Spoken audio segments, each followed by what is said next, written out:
A stranger was sketching my face without asking permission. I caught her staring, pencil moving fast across the page.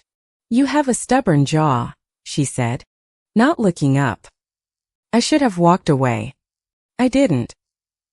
6 months later, I stood outside her studio holding a ring box. Then my sister called with news that could end everything. I had 1 week to choose between hiding and losing her. What I didn't know was that we'd met before. My name is Mia Sullivan, and for 29 years I built a life around not being noticed. That afternoon in Lincoln Park, a woman with charcoal-stained fingers noticed me anyway. And nothing was ever quiet again. I was eating a sandwich alone on a bench, scrolling through work emails, when I noticed her watching me from across the path. She had a sketchbook propped on her knee, dark curls pulled back, and she didn't look away when I caught her staring. "Do you always draw strangers without asking?" called out, more curious than annoyed, setting my sandwich down on the wrapper. She grinned and walked over, turning the sketchbook so I could see the portrait, sharper and softer than I expected of myself. "Jordan Reyes," she said, offering a hand smudged with graphite. I couldn't help it. "You looked like you were somewhere else entirely." I told her my name, feeling oddly exposed, like she'd drawn something truer than a photograph ever could. She asked if she could keep sketching while we talked, and I found myself nodding before I decided to say yes. We talked for an hour about nothing important, her exhibit downtown, my job designing brochures nobody read twice. When she finally closed the sketchbook, she tore out the page and handed it to me like it was nothing. "In case you forget what you looked like today," she said, and I laughed harder than the joke deserved. I told myself I wouldn't come back to that bench, that this was just an odd, pleasant afternoon in Chicago. 3 days later, I was back on the same bench at the same hour, pretending I hadn't planned it at all. Jordan was already there, like she'd known I would come, and she patted the space beside her without a word. We started meeting every few days, always at that bench, like it belonged to us even though the park belonged to the whole city. Jordan told me she'd moved to Chicago from Milwaukee 5 years ago to paint, waitressing until her work started selling in small galleries. I told her about my job at a marketing firm, the kind of work that paid rent but never once made me feel alive. She noticed things about me nobody else bothered to. The way I flinched when my phone buzzed with my mother's name. "You get quiet whenever family comes up," she said one evening. Not pushing, just leaving the door open if I wanted it. I wasn't ready to explain that quiet, so I changed the subject, and she let me, which somehow made me trust her more. Slowly I started looking forward to those evenings the way I used to look forward to nothing at all. Jordan's family knew exactly who she was. Her parents had come to her first gallery show, proud and loud about it. I envied that ease. The way she talked about being gay like it was just another fact, no different than her favorite color. My own family had never heard the word applied to me, and I'd built a careful life to keep it that way. Idag tid med okcasion Ali. Dinners that went nowhere, because it was easier than explaining what I actually wanted from anyone. Jordan never asked me to define anything, but I felt the question sitting quietly between us every time we said goodnight. One rainy Tuesday, she showed me her studio, canvases stacked against every wall, half-finished faces staring out from the shadows. "I paint people I can't stop thinking about," she admitted, and I understood, without her saying it, that I was one of them. I stood in that studio a long time, looking at a painting of a woman on a park bench, sunlight catching her hair. It was me, though she hadn't asked, and I didn't feel exposed this time. I felt seen in a way I craved. "Is this okay?" she asked, suddenly uncertain, and I realized how rare it was for me to feel wanted without conditions attached. I said it was more than okay, and the silence after that felt full instead of empty, heavy with something neither of us named. She kissed me first, careful, like she expected me to pull away, and I didn't. Not even a little. Walking home that night, I kept touching my lips like I could hold on to the feeling if I pressed hard enough. I didn't sleep. I lay awake replaying the kiss, terrified and thrilled in equal measure. 29 years old and finally awake. The next morning I texted her before I'd even had coffee, something I never did. And she replied within a minute. We started calling it dating without ever having the conversation, which suited me fine since conversations felt like commitments I wasn't ready for. Jordan took me to a diner her friends loved, introduced me simply as Mia, and nobody asked for more explanation than that. I watched her laugh with her friends, easy and unguarded, and wondered what it would feel like to be that free in my own life. She never pushed me to come out to anyone, but I caught her watching me sometimes, like she was waiting for me to catch up to us. I told my coworkers I'd made a new friend, technically true, and hated the small lie even as it left my mouth. My mother called weekly, always ending with some version of, "Any nice men in your life these days? Mia." Ide the flakt. Talk about work. And hang up feeling like I'd swallowed something jagged that never quite went down. Jordan asked once if I planned to tell my family about her, and I said eventually, a word doing a lot of heavy lifting. She didn't argue, just nodded. Though I saw something flicker across her face that looked like patience wearing thin at the edges. We spent a whole Sunday in her studio, her painting while I read, comfortable in a silence I'd never had with anyone else. "You're different here," she said, mixing paint without looking up. "Lighter. Like you leave something heavy at the door." I didn't tell her that the heavy thing was the life waiting for me outside that door. The one I hadn't rewritten yet. My sister Katie called with news she was engaged, planning a wedding for the following spring, and wanted me as her maid of honor. I said yes before thinking it through, already picturing my mother's face if I brought a woman to the ceremony. Jordan noticed my mood shift after that call and asked gently what was wrong, and for the first time I almost told her everything. Instead I said I was tired, and she let it go, though her eyes said she knew I was hiding something bigger. One evening, digging through a box of her old sketchbooks for a piece she wanted to show me, I found something strange, dated 6 years earlier, of a girl on a bench in a different park, a face I recognized instantly as my own, younger. "That can't be me," I said, though the stubborn jaw and crooked smile were unmistakable, drawn long before we'd ever officially met. Jordan took the sketchbook back gently, staring at the date like she was doing the math in her head for the first time. "Wicker Park," she said slowly. 6 years ago. I used to sketch strangers at my sister's cafe before she closed it. I remembered that cafe. I'd gone there once, broken-hearted after a breakup, sat by the window for hours doing nothing. "You were reading a letter," Jordan said quietly. "You looked like you were about to cry, and I didn't know if I should say something." Chills ran through me, realizing this stranger had been quietly present at one of the loneliest moments of my life without my knowing. "I never forgot your face," she admitted. "I used to wonder, sometimes, whatever happened to the girl on the bench with the letter." It felt less like coincidence and more like the universe circling back to finish a sentence it had started years before. I told her about that letter, a goodbye from someone I'd loved in silence, too afraid to name what I felt for her. Jordan listened without interrupting, and when I finished, she took my hand and said, "I'm glad the universe gave us a second try." That night I understood I wasn't just falling for her. I'd already been falling, quietly, for 6 unfinished years. As the wedding approached, my mother's calls grew more frequent, full of questions about +1s and family photos and appropriate escorts. I told her I'd come alone, and she sighed in that particular way that meant disappointment dressed up as concern. Jordan asked, carefully, if there was room for her at the wedding, even just as a friend, and I froze mid-answer. "I don't think that's a good idea," I said, and watched her face close like a door I hadn't meant to shut. "A good idea for who?" she asked, quiet but sharp. And I didn't have an answer that didn't sound like a betrayal. We didn't fight. Not really. But something shifted that night. A careful distance neither of us mentioned out loud. At work, a coworker named Denise started asking pointed questions about who kept texting me during meetings, smiling like she already suspected.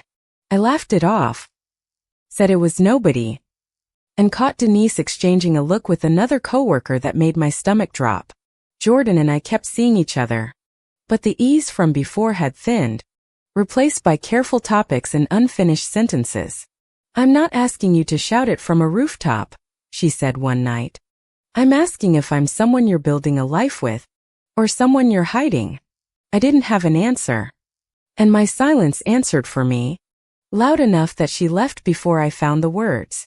I went home to my empty apartment and sat with the sketch she'd drawn of me years ago, wondering who that girl had really been. My mother invited me to Sunday dinner, and I went, bracing myself the way I always did before spending time under her roof. Over dessert, she mentioned an old friend of hers, Carol, who'd visited last month after 40 years apart, and something in her voice changed. "We were close once," my mother said carefully, staring at her coffee. Closer than most people understood back then. I asked what she meant, and she waved the question away too quickly, the way I waved away questions about Jordan. Something about her expression felt familiar, a longing carefully folded up and put away, the same way I'd been folding up mine. I didn't push, not that night, but the moment stayed with me like a thread I couldn't stop pulling. Denise cornered me by the coffee machine days later, saying she'd seen a photo on my phone that explained a few things. My hands went cold. I asked what she wanted, and she smiled like she'd been waiting for that exact question. "Nothing yet," she said. "Just interesting, is all. Considering you're up for that promotion next month." I understood the threat clearly enough: stay useful and quiet, or risk her deciding my personal life was office gossip. I called Jordan that night, needing comfort. But the conversation turned tense when I mentioned I hadn't corrected Denise's assumptions. "You'd rather let her think whatever protects you," Jordan said, "than tell the truth and protect us." I didn't know how to explain that the truth had never once been safe in my family, only tolerated at a careful distance. "I'm not your family," she reminded me. "I shouldn't have to live in the same closet you built for them." The call ended colder than it began, and for the first time I wondered if loving her might cost me everything else. I threw myself into wedding preparations, dress fittings and seating charts, anything that let me avoid deciding what I actually wanted. Katie noticed I'd been distant and asked, "Over lunch?" if everything was okay, in a tone that suggested she already suspected otherwise. I told her I was just stressed about work, and she studied me a beat too long before letting the subject drop. Jordan and I didn't talk for 11 days, the longest silence between us since that first afternoon in the park. I kept the sketch of myself propped against my mirror, a reminder of a version of me that wasn't afraid of anything yet. My mother called again, this time to ask outright if there was someone I wasn't telling her about, her voice tight with suspicion. I lied, said no, and the lie tasted worse than any I'd told before, heavier now that I knew what honesty could feel like. Denise's whispers grew louder around the office, and I started eating lunch alone, dreading every knowing glance sent my way. I finally texted Jordan, just 3 words, "I miss you," and stared at my phone for 20 unbearable minutes. She didn't reply that night, and I understood, painfully, that missing someone doesn't automatically undo the damage of pushing them away. My manager pulled me aside about the promotion, mentioning concerns raised anonymously about my professionalism, and I knew exactly whose fingerprints were on it. I left work that day shaking, furious not just at Denise but at myself for handing anyone that kind of power over me. That evening, my mother showed up at my apartment unannounced, saying she'd been thinking about our last conversation and wanted to talk properly. I braced for another lecture about men and grandchildren, but instead she sat down and asked, quietly, "Is it a woman?" "Mia." The question hit me like cold water, and for a long moment I couldn't decide whether to lie one more time. "Yes," I said finally, my voice barely above a whisper. waiting for the disappointment I'd feared my entire adult life. Instead, she reached for my hand, tears in her eyes, and said, "I loved a woman once too. Before I met your father." I stared at her. Done. The pieces of Carol's visit and my mother's guarded expression suddenly rearranging into an entirely different picture. "I was too afraid," she said. "Different time. Different world.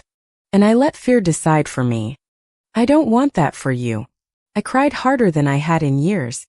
Grief and relief tangled together, mourning the years we'd both spent hiding from each other. She apologized for every deflected question, every pointed comment about nice men, admitting she'd been protecting herself as much as judging me. I told her about Jordan then, the part, the sketch, the 6 years between 2 chance meetings, and she listened without flinching once. "Don't make my mistake," she said, gripping my hand. "Don't let fear write the story you're supposed to be living."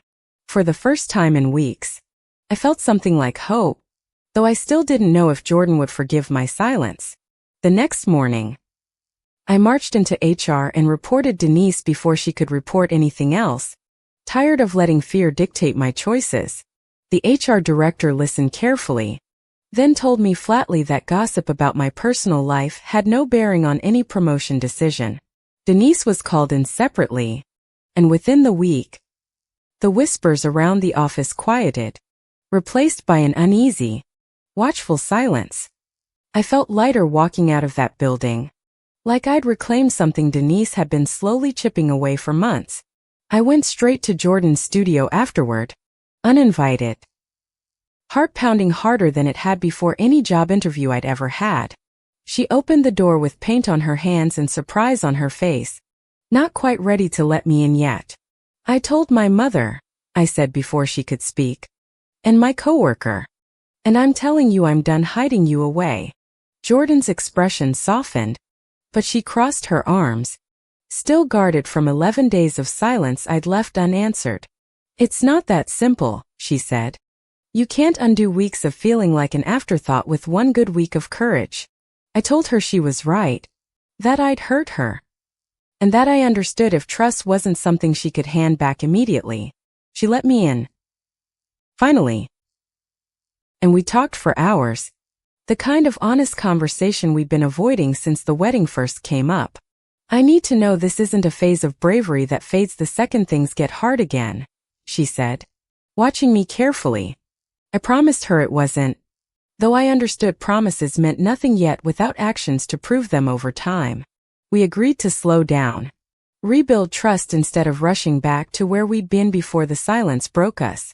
Over the following weeks, I brought her to family dinners, introduced her honestly to coworkers, let people draw their own conclusions freely. My mother welcomed Jordan warmly, almost overcorrecting with kindness, as if trying to make up for years of silence with sudden effort. Katie, my sister, hugged Jordan the first time they met and whispered to me later that she'd suspected for months already. "I was just waiting for you to trust me with it," Katie said. And I realized how much unnecessary fear I'd carried alone. Slowly, the wedding stopped feeling like a deadline for hiding and started feeling like an occasion I actually wanted Jordan beside me for. Just as things steadied, Jordan grew distracted, missing texts, staying later at the studio, distant in a way that worried me quietly. One evening I stopped by unannounced and found a woman I didn't recognize leaving as I arrived, familiar and comfortable in the doorway. "That was Ava," Jordan said carefully. "My ex. She's back in Chicago and wanted to talk about an old joint gallery show." I tried to trust her, but the timing gnawed at me, especially after weeks of us both working so hard to rebuild trust. "You disappear on me for days, and the first person I see leaving your studio is your ex," I said. "Tell me how that's fair." Jordan insisted nothing had happened, that Ava's return had just unsettled old memories she hadn't been ready to explain yet. I wanted to believe her completely, but the 11 days of silence I'd caused had left cracks that doubt slipped easily into. We argued. Not cruelly, but honestly. Both of us finally saying things we'd swallowed since the day Jordan learned I'd hidden her. I'm scared, I admitted. Scared I fought so hard to choose you. And I might still lose you to someone who came first. Jordan took my face in her hands, paint-stained fingers gentle against my skin. You didn't fight for a placeholder, Mia. You fought for this. She explained that Ava had wanted to rekindle things, and Jordan had turned her down without hesitation. Already certain of where her heart was, I believed her. Not because doubt vanished instantly, but because she'd chosen honesty over comfort even when it complicated things between us. Ava wasn't finished, though. She showed up at Jordan's gallery opening 2 weeks later, determined to make her case in person. I watched her corner Jordan near the wine table, saying something I couldn't hear, and my chest tightened with old, familiar fear. Instead of retreating, I walked over and stood beside Jordan, introducing myself plainly as her girlfriend, no hesitation in my voice at all. Ava's expression shifted from surprise to something like respect, and she excused herself without pushing the moment any further. That was either very brave or very reckless, Jordan whispered, squeezing my hand, and I told her it felt like exactly what I needed. The gallery show was a success, Jordan's paintings selling faster than she'd expected, including the one of a stranger on a park bench. A collector asked about the painting's story, and Jordan, glancing at me first, told the truth, that the painting had found its subject twice. I felt tears sting my eyes, standing in a room full of strangers hearing our story told without a single detail hidden or softened. Katie's wedding was 2 weeks away, and my mother asked, gently, if Jordan would be joining us as my official +1. I said yes without hesitation, and my mother smiled in a way I hadn't seen since I was a child, unguarded and proud. Jordan and I spent that final stretch preparing together, picking out matching ties instead of dresses, laughing over what my aunts might say. Are you sure you're ready for judgmental relatives? I teased, and she said she'd survived worse. She'd survived losing me once already. The morning of the wedding, I stood in front of the mirror, Jordan's old sketch tucked into my bouquet like a small secret. Katie squeezed my hand before the ceremony, whispering that she was glad I finally stopped hiding the best part of my life. Walking down the aisle as maid of honor, I caught Jordan's eyes in the crowd and felt, for once, completely unafraid. At the reception, my mother raised her glass during the toasts and, unprompted, thanked the woman who brought my daughter home to herself. The room went quiet for a beat, then broke into applause, and I realized how much fear I'd wasted on imagined rejection. Denise, oddly enough, sent a brief apology email that week, admitting she'd been out of line and wishing me well moving forward. I didn't need the apology to feel free, but accepting it felt like closing a door I no longer needed to guard.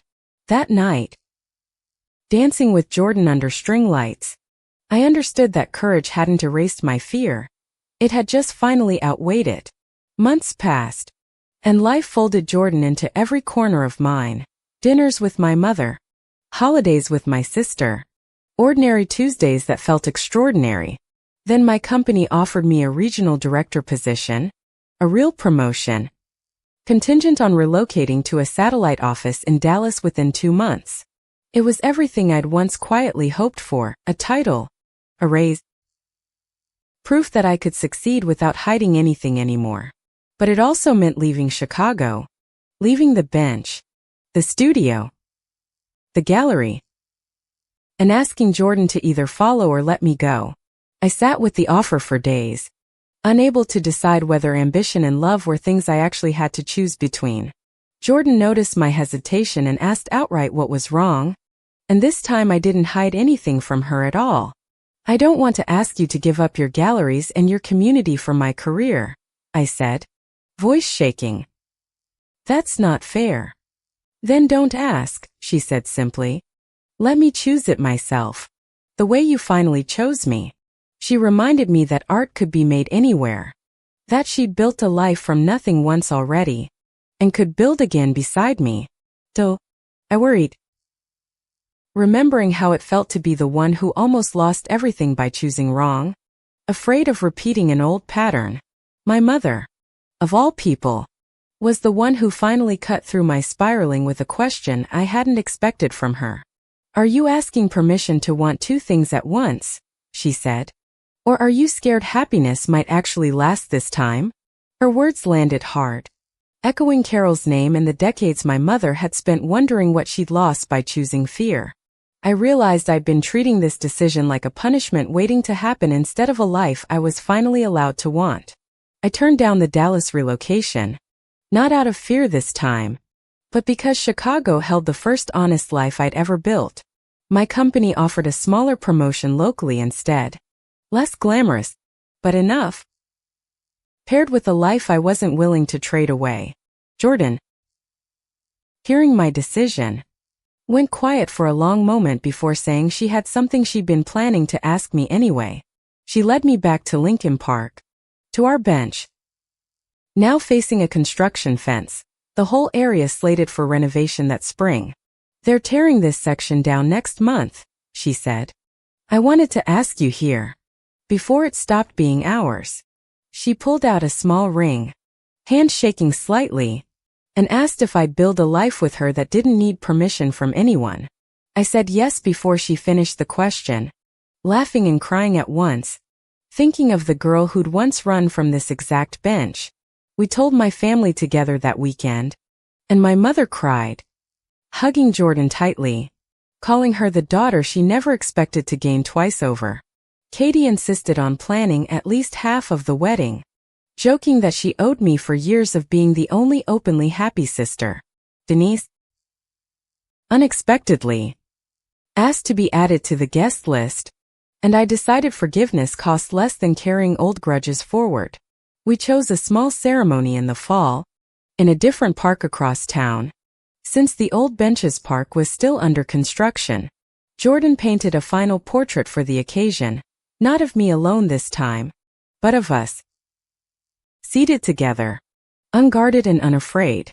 My mother stood beside Carol at the ceremony, old friends reunited, watching a love story neither of them had been allowed to have. I understood, watching them together, that my courage hadn't come from nowhere. It had been quietly seated in my mother's own regret. Jordan's parents flew in from Milwaukee, welcoming my family like they'd always been one. No explanations needed. No apologies required. Standing at the altar, I thought about the letter I'd cried over years earlier. The one Jordan had witnessed without my knowing. That grief had led me, eventually, back to the same city block. The same charcoal-stained hands. Like the universe kept its promises after all. Jordan's vows were simple. She said she'd fallen in love with me twice, 6 years apart, and would happily fall a third time if needed.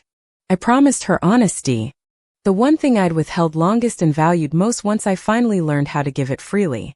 We danced afterward under lights strung between trees, my mother watching with an expression I finally recognized as unguarded pride.